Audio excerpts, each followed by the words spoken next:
നമ്മുടെ ആഹാര കാര്യത്തെക്കുറിച്ച് പറയുകയാണെങ്കിൽ നമുക്ക് നിത്യമായി കഴിക്കാൻ പറ്റുന്ന ആഹാരമുണ്ട്, നിത്യമായി കഴിക്കാൻ പാടില്ലാത്ത ആഹാരമുണ്ട്. ഇപ്പം നമ്മൾ ചിലർ പറയും ആയുർവേദം കഴിക്കുമ്പോൾ മത്സ്യം കഴിക്കാൻ പാടില്ല, മാംസം കഴിക്കാൻ പാടില്ല, അങ്ങനെയൊക്കെയാണ്. അതൊന്നുമല്ല.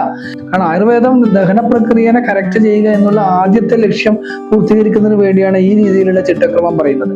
പിന്നെ ത്വക്ക് രോഗങ്ങൾ തുടങ്ങിയ രക്തത്തിലേക്ക് ഏറ്റവും മലീമസമായ കാര്യങ്ങൾ അടിഞ്ഞുകൂടുന്ന കാര്യങ്ങളിൽ ശരിക്കും നമ്മൾ തൈര്, മത്സ്യം, മാംസം, മുട്ട തുടങ്ങിയ ദഹനത്തിന് വിരുദ്ധമാവുകയും അത് ദഹിക്കാതിരുന്ന എത്രയും പെട്ടെന്ന് രക്തത്തെ ദുഷിപ്പിക്കുകയും ചെയ്യുന്ന ആഹാരങ്ങൾ റെസ്ട്രിക്റ്റ് ചെയ്യാറുണ്ട്. അതിന് പഥ്യം എന്ന വാക്കിന്റെ അർത്ഥം തന്നെ ഹിതം, നല്ലത് എന്നൊക്കെയാണ്. അപ്പൊ ആ നല്ലത് ചെയ്യാതെ കൊണ്ടാണല്ലോ നമുക്ക് രോഗമായി മാറിയത്.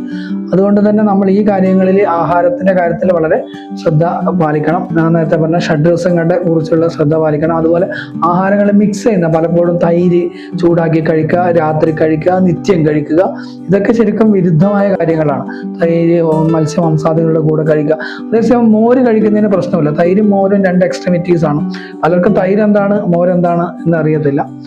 അപ്പൊ നിത്യം കഴിക്കാൻ പറയുന്നതിൽ മോര് കഴിക്കാം, അതുപോലെ നെയ്യ് കഴിക്കാം, പക്ഷെ തൈര് നിത്യം കഴിക്കാൻ പാടില്ല. അതുപോലെ അച്ചാറ് തുടങ്ങിയ ഐറ്റംസ് ഒന്നും ഒരിക്കലും നിത്യം കഴിക്കാൻ പാടില്ല. ചെറുപയർ നിത്യം കഴിക്കാം, ത്രിഫല നിത്യം കഴിക്കാം, അങ്ങനെ ഇലക്കറികൾ നിത്യം കഴിക്കാൻ പാടില്ല.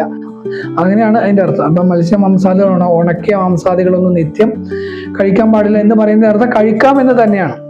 അപ്പം അതിനനുസരിച്ചുള്ള ദഹന പ്രക്രിയ നമ്മൾ മെയിൻറ്റെയിൻ ചെയ്യണം.